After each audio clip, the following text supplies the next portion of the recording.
Funnels and ladders are some of my favorite topics. Now, in an upcoming video, I'm going to show you the different ways that you can add online income to your website. And in order to understand and make some really good decisions about how you want to do that, you need to understand a little bit about what a funnel is and what a ladder is. So let's just start with funnels. There are two types that we generally talk about: marketing funnel and a sales funnel. In truth, these are really not two distinct funnels. They tend to blend into each other, but it's still important to talk about them because they do have slightly different goals, and I'm going to go over those in a second. Ladders are completely different. These are pricing ladders and content creation ladders. But when you understand how those work and how they integrate into marketing and sales funnels, it'll make your life a lot easier. So marketing and sales funnels tend to be depicted as these very complex pathways. But the truth is, if you understand where you're trying to get a customer to start and where you're trying to get them to end up, in this depiction right here, I know you don't understand this yet, but there's a couple different components, and I just want to point them out right now because it'll become a lot clearer later on. There are actually three different software pieces in here. These are actually web pages. You can think of them as web pages, these boxes right here, these three at the top, and this one right here. These are all three web pages. But then you also have your email software represented right here. This is a form that would be on a web page, and this is your email software. And then over here you have a checkout. This is your checkout software. So those are three completely different pieces of software, and when you map them out like this, it really makes it very clear as to what pieces you have to put together in order to make a customer's journey and experience something that makes perfect sense. Now, pricing and content creation ladders are usually demonstrated by just a simple staircase, and I'm going to show you how that staircase fits in with actual prices and what we call perceived value. So there's a difference there. The idea of a funnel is really just based on the shape of a funnel. It's very inaccurate as far as I'm concerned, but we'll just take it at its face value. So a funnel has a very big opening, and this is where the amount of people that come into your funnel just have kind of an awareness of what it is that you do. So they might have awareness that you're an acupuncturist, or they might have an awareness that they might want acupuncture, or they might have an awareness that acupuncture is used for pain. So they haven't done anything. They just are aware of it, and it's not something that repels them, right? So they might be aware of you. Then as the more narrow you get, you can see down here the number of prospective purchases, the number of people that are actually going to make a purchase dwindles as you go down.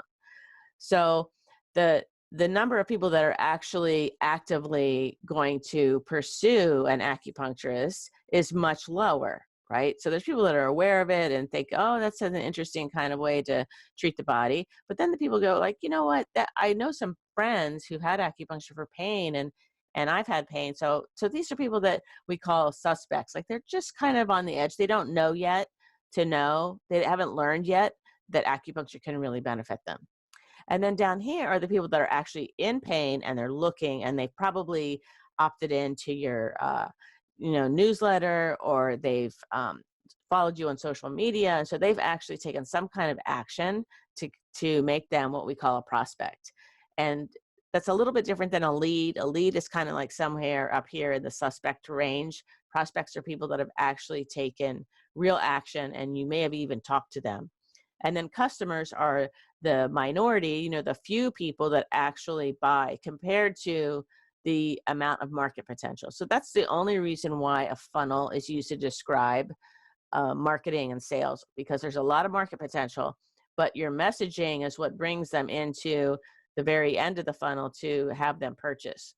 But we all know in a funnel, what goes in, everything that goes in comes out. And that's not true in marketing and sales. There's people pouring out at every single level. And so a colander, I think, would be a much better representation, but it's not as cute as this little upside down triangle.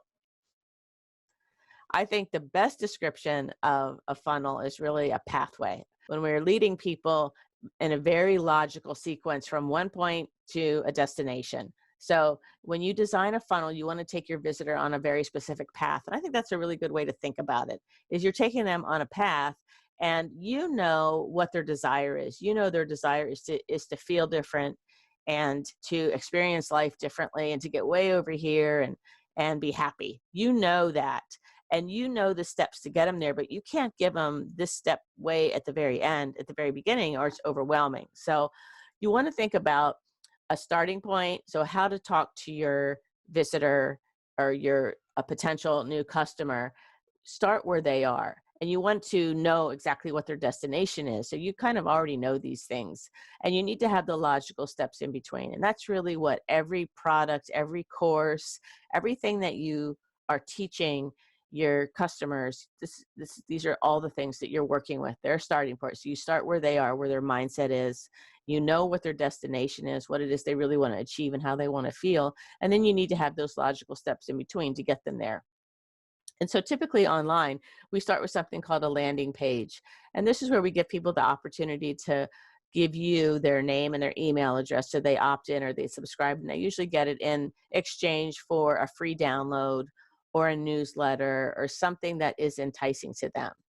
And then you end with, this is, a sales page. You end with a sale. You end with wanting them to purchase from you, to schedule an appointment or make a purchase. So that's the whole idea, is that you are taking them on this very specific pathway, and the steps in between are often more free content or low ticket items. So that's what you will often see in marketing and sales funnel online.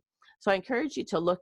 You can go through Facebook and look at Facebook ads, and you can click on the ad and see where it takes you. Those are all marketing and sales funnels, and they usually start with free and then go to something paid. You might go to a free webinar, you might go to a free download, and then once you're on their email list, that's when people can give you more information about what it is that they're selling, because everybody's selling something.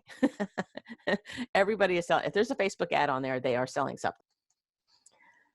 So let's look at each of these a little bit more closely. So in a marketing funnel, you're trying to attract the right people to you and educate them on why they need you, what makes you different, and you want to get them into your sales funnel.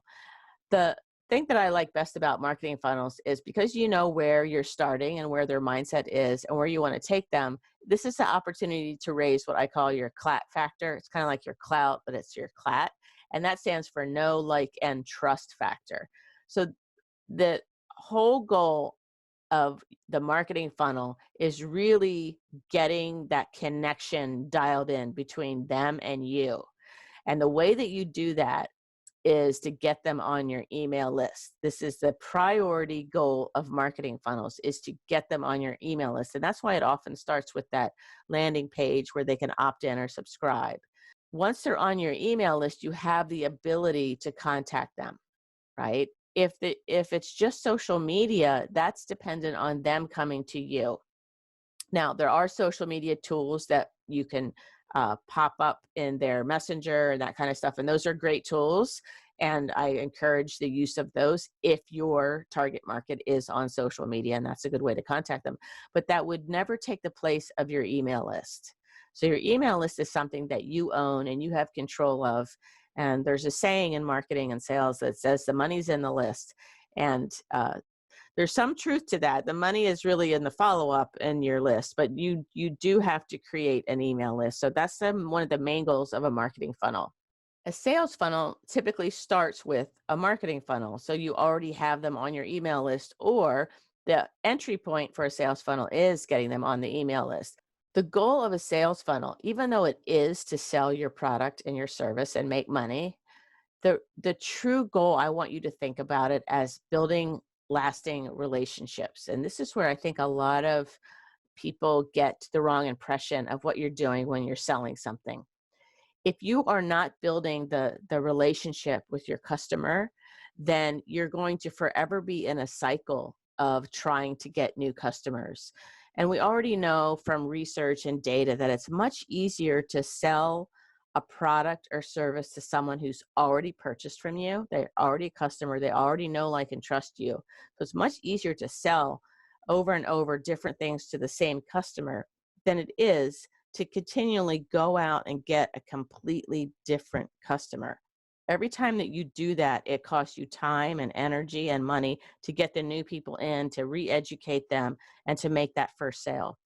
Versus Once you have a population of people who know, like, and trust you, then you want to continue to provide them with solutions, provide them with products that solve problems.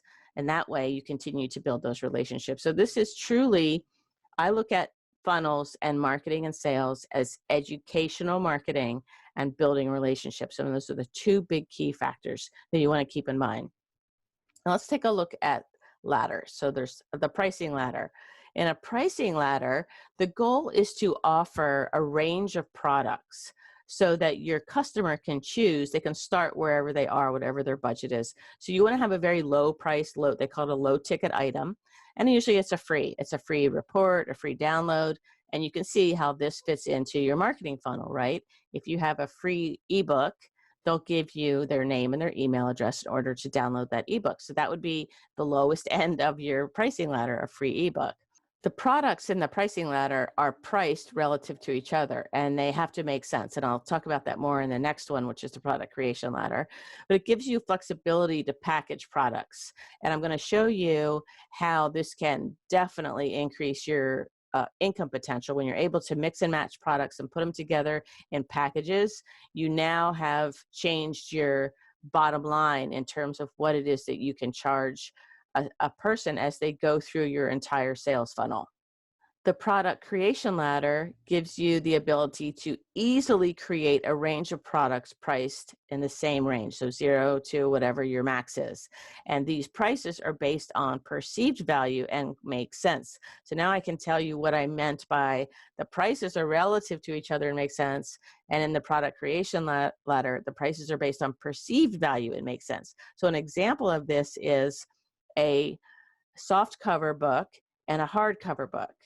So in terms of products, that is the exact same content, right? There's nothing, the words are all the same. It's the same book, but it's packaged as a soft cover that typically sells from $7 to $15, right? And then the hardcover is the exact same content, but because it's packaged differently and relative to the soft cover, it goes at a higher price. So it'll go somewhere between $20 and $30 usually. So that's where those two products have to be priced relative to each other.